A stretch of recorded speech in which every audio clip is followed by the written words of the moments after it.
Kelahiran Ibnu Khaldun. Abdurrahman bin Muhammad bin Al-Hasan bin Jabi bin Khaldun Al-Hadrami, atau yang lebih dikenal dengan Ibnu Khaldun, dilahirkan pada 2 Ramadan tahun 732 Hijriah atau bertepatan dengan tahun 1332 Masehi di Tunisia. Ia lahir saat Daulah Hafsiyah berkuasa di sana. Ilmuwan Islam ini terlahir dari keluarga yang dikenal dengan ilmu dan sastranya. Karena itu, tidak heran jika ia telah menghafal Al-Quran di masa kanak-kanaknya. Pada abad ke-7 Hijriah, keluarganya pindah dari Andalus menuju Tunisia, masa di mana Daulah Hafsiyah menguasai daratan Afrika Utara itu. Ayahnya adalah guru pertamanya. Kakek-kakeknya sibuk di Andalusia, meletakkan pondasi politik dan agama di sana. Dari sini bisa diketahui bahwa Ibnu Khaldun berasal dari keluarga yang berkedudukan.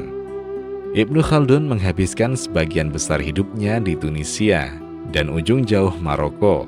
Ia menulis jilid pertama dari buku fenomenal Muqaddimah di Aljazair, kemudian menyibukkan diri dengan mengajar di Jami' Az-Zaituniyah di Tunisia dan Jami'ah Al-Qarwayaini di Fes, Maroko. Di usia 17 tahun, Ibnu Khaldun kehilangan kedua orang tuanya.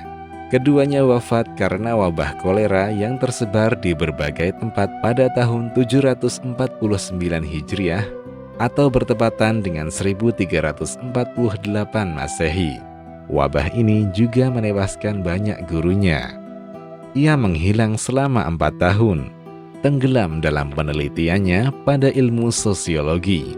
Pada masa itu pula ia menulis perjalanannya yang dikenal dengan Muqaddimah Ibnu Khaldun. Ia adalah peletak dasar ilmu sosiologi.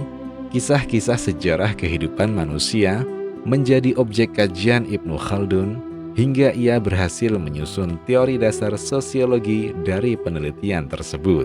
Ia mengkaji bagaimana sejarah berdirinya negara dan kerajaan, bagaimana kerajaan tumbuh dan dibangun, hingga kerajaan tersebut runtuh.